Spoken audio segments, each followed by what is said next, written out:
Good morning sir. Good morning बच्चों, बैठ जाइए। Thank you sir. कैसे हैं? अच्छा।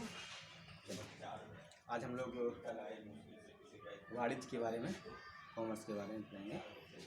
तो मैं आपसे कुछ प्रश्न पूछता हूँ। तो जो आजकल जो ऑफिस में या कार्यालय में जो कार्य होता है वो किसके माध्यम से होता है? कंप्यूटर के द्वारा होता है। हाँ, बैठ जाइए, बहुत अच्छे, बैठ जाइए। कि आजकल क्या हुआ है कि कंप्यूटर के माध्यम से जो भी कार्य है, ऑफिस है, कार्यालय है, उसमें होता है। जैसे हम क्या करते हैं, अगर हम रेलवे की बात करें, हम टिकट लेने जाते हैं तो कैसे वो कंप्यूटर से जनरेट की जाती है। या हम कहीं जैसे बाजार जाते हैं, बाजार से वस्तुएं खरीदते हैं। जो वस्तुएं खरीदते हैं तो बिल क्या जब वो देता है वो कंप्यूटर से बनाकर दिया जाता है। तो आजकल जो भी कार्यालय में कार्य हैं वो किसके माध्यम से होते हैं? कंप्यूटर के माध्यम से। कंप्यूटर के माध्यम से कार्य करने के लिए हमें किस चीज़ की आवश्यकता होती है? इंटरनेट। बिल्कुल सही, बहुत अच्छे, बैठ जाइए। कंप्यूटर से हमें कार्य करने के लिए हमें इंटरनेट की आवश्यकता होती है। चलिए आगे प्रश्न बोलते हैं। ऐसा कंप्यूटर के माध्यम से या इंटरनेट के माध्यम से जो व्यापार किया जाता है उसे क्या कहते हैं? चलिए, आज हम लोग ई कॉमर्स के बारे में विस्तार पूर्वक अध्ययन करेंगे। आज का जो हमारा प्रकरण है वो क्या है? E commerce.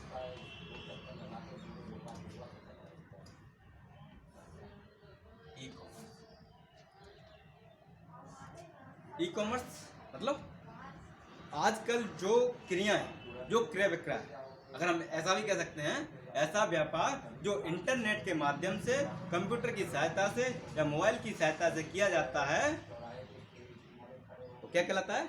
ई कॉमर्स कहलाता है। ऐसा व्यापार जो कंप्यूटर और इंटरनेट और मोबाइल के माध्यम से किया जाता है वह व्यापार ई कॉमर्स कहलाता है। ठीक है, आजकल आप लोग भी खूब करते हैं। जैसे हमें मोबाइल खरीदना है तो हम लोग क्या करते हैं? सर्च करते हैं कौन सा, उसके बारे में हम जानकारी प्राप्त करते हैं। मोबाइल कौन सा खरीदना है, उसमें क्या क्या हमें सुविधाएं चाहिए, कितनी कीमत तक का चाहिए, अन्य कई प्रकार की हम सुविधाएं, वो उसके जो लाभ हैं या सुविधाएं हैं उनको हम देखते हैं।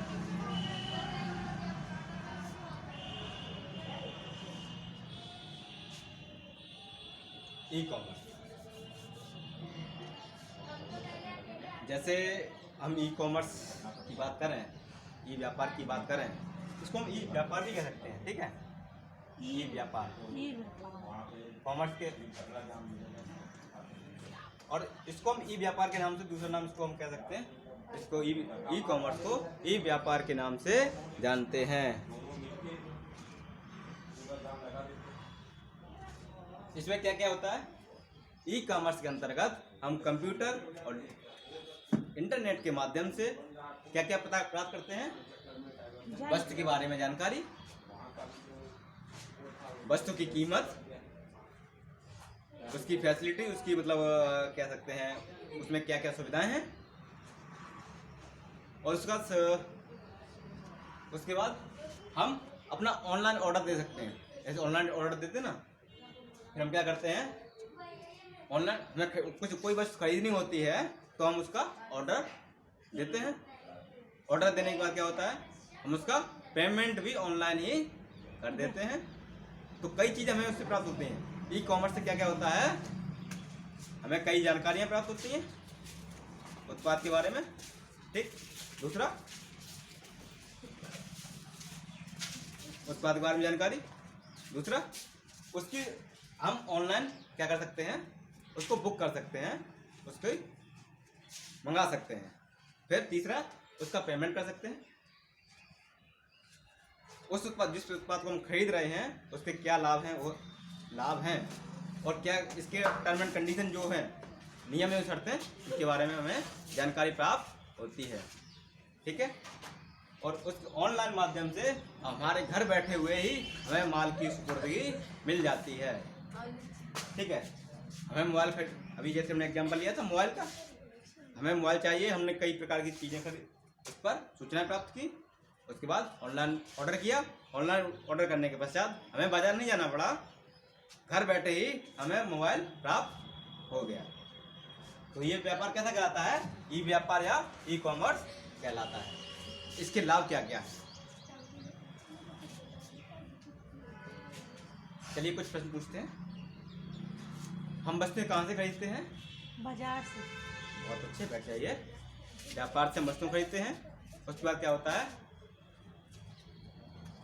जैसे हमें व्यापार करना है, ये व्यापार करना है, उसके लिए हमें किस किस चीज़ की आवश्यकता पड़ेगी?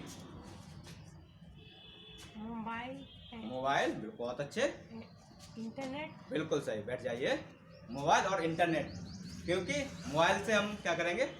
सुविधा इंटरनेट के माध्यम से कनेक्ट करेंगे और इंटरनेट के माध्यम से हम किसी भी वस्तु विशेष के बारे में जानकारी प्राप्त करेंगे, उसको बुक करेंगे, फिर भुगतान करेंगे, जो भी है, ठीक है। तो इसके लाभ क्या क्या हैं ई व्यापार के? तो पहला लाभ है विश्व स्तर पर पहुंच।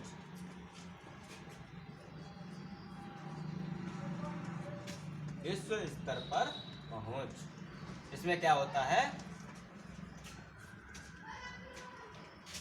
हम ई व्यापार, हम जैसे यहाँ बैठे हैं, लखनऊ में हैं, हम लोग लखनऊ में बैठे हैं, अगर हमें कोई चीज़ हमें अन्य देश से खरीदनी है, जैसे अमेरिका, चाइना से मान लिया, या अमेरिका से मान लिया, अमेरिका से कोई मोबाइल खरीदना है, एक मोटरोला का मोबाइल आता है, वो अमेरिका की कंपनियाँ बनाती हैं, हमें उसको खरीदना है, तो हमें अमेरिका जाने की जरूरत नहीं है। हम इंटरनेट के माध्यम से और मोबाइल के माध्यम से उसको क्या करेंगे? सर्च करेंगे, उसको खोजेंगे और उसको हम बुक कर सकते हैं, और हमें घर बैठे ही मोबाइल प्राप्त हो जाएगा। अगर हमें कोई बुक मंगानी है, हमारे देश में नहीं मिलती है, बाहर का लेखक है, उसकी हम पुस्तक मंगानी है, बुक मंगानी है, तो हम ऑनलाइन उसको बुक करके मंगा सकते हैं। हम भारत में बैठे हैं और हम अमेरिका से, जापान से, श्रीलंका से अपने स्थान पर बैठे हुए ही दूसरे स्थान को, वहाँ से दूसरे देश से हम मंगा सकते हैं। तो इसका एक लाभ क्या है? विश्व स्तर पर पहुंच, ठीक है। दूसरा, बेहतर ग्राहक सेवा। बेहतर ग्राहक सेवा मतलब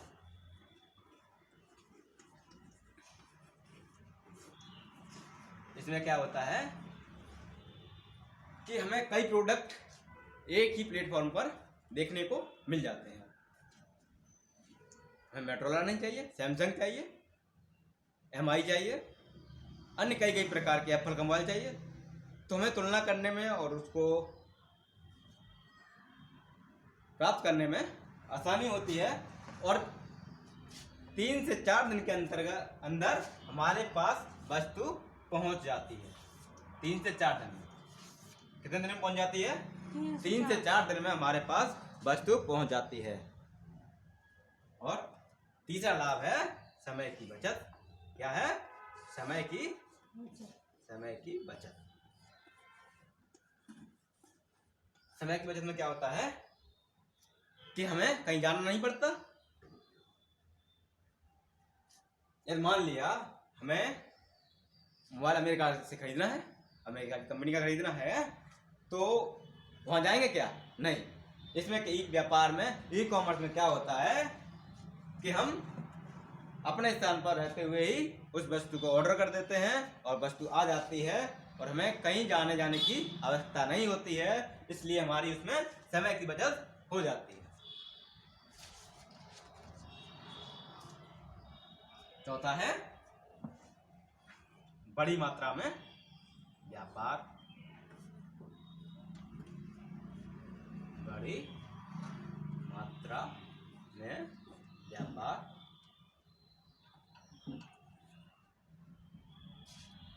इसका क्या है? व्यापार या व्यवसाय, कुछ भी कह सकते हैं, ठीक है।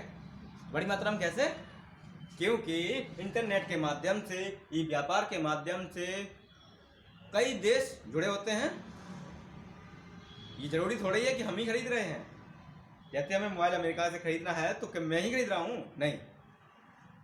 सॉरी।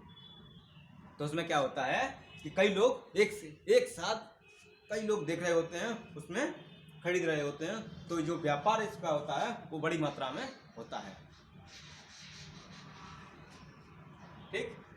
अब इनकी हानियां क्या है, ई व्यापार की हानियां क्या क्या है, इसको हम आज देखेंगे।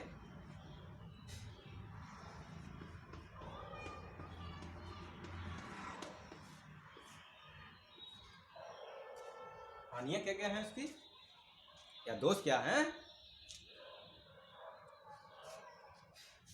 इस दोष ये है कि हमें क्या होता है कि ये कपड़ा या गहने खरीदने के लिए उचित माध्यम नहीं है।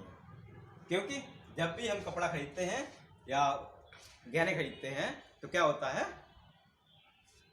हमें देखना पड़ता है ना। अगर हम ऑनलाइन बुक करें हैं, जैसे गहने की बात करें हम, अगर हम ऑनलाइन बुक कर दें और मंगाएं तो हमें उतनी संतुष्टि नहीं होती है। इसलिए एक हानि क्या है कि इसमें ग्राहकों से क्या होता है, ग्राहकों का व्यापारी से सीधा संबंध नहीं होता है। हो सकता है वो हमने, क्योंकि गहने महंगे होते हैं तो क्या होता है, जैसे 10,000 का कोई आभूषण हमने खरीदना है 10,000 तक का, ठीक है। हम देख नहीं पाएंगे इंटरनेट के माध्यम से, ई कॉमर्स के माध्यम से, व्यक्ति हमारे सामने तो प्रत्यक्ष रूप से होगा नहीं वो पोत पर, तो हम उसके लिए, गहनों के लिए या कपड़ों के लिए ये उचित माध्यम नहीं है। दूसरा, उसमें क्या होता है कि हमें उत्पाद के चित्र ही उपलब्ध होते हैं ना, हम उसको छूकर तो देखते नहीं हैं। उत्पाद के चित्र होते हैं और उसका वर्णन मिल जाता है। लेकिन ई कॉमर्स में, ई व्यापार में क्या होता है कि हम प्रत्यक्ष रूप से नहीं देख पाते हैं और व्यापारी से हमारा सीधा संबंध नहीं होता है। तो हमें क्या होता है, डाउट रहता है कि ये वस्तु अच्छी है या नहीं है। तो ये इस व्यापार की हानि है या दोष है, ठीक है। और तीसरा है व्यापारी और व्यक्ति का या ग्राहक का सीधा संबंध नहीं होता है, सबसे बड़ा दोष है। और इसमें क्या होता है, अगर वस्तु खराब निकल गई तो उसको वापस करने के लिए कठिनाई बहुत होती है। इसलिए इस व्यापार में ये हानि है या दोष है ई कॉमर्स का। चौथा और अंतिम, ऑनलाइन हम जो पेमेंट करते हैं, मान लिया कि हमने 20,000 रुपये का कोई उत्पाद खरीदा, ठीक है। कितने का? 20,000 का खरीदा, और क्या हुआ कि इंटरनेट बंद हो गया अचानक से, तो ट्रांजैक्शन फंस जाता है, पैसा हमारे खाते से कट गया और कंपनी तक नहीं पहुंचा। तो क्या होता है, जोखिम रहता है। किसका रहता है जोखिम? व्यक्ति को या व्यापारी को, दोनों को हानि होने की संभावना अधिक रहती है। क्योंकि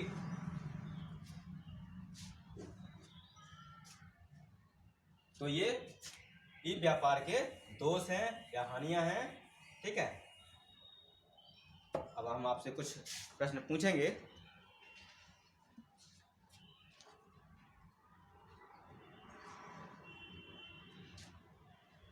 तो पहला प्रश्न है, जैसे हमें ई व्यापार करने के लिए हमें किन किन चीज़ों की आवश्यकता होती है? कंप्यूटर और इंटरनेट। बहुत अच्छे बैठ जाइए। किसकी चीज़ की आवश्यकता होती है? कंप्यूटर और इंटरनेट, ठीक। ई कॉमर्स का एक लाभ बताइए। ई कॉमर्स का एक लाभ, हाँ,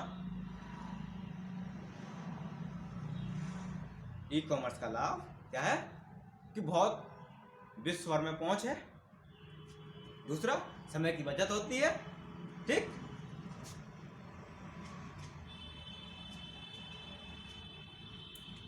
अब आप होमवर्क नोट कर लीजिए।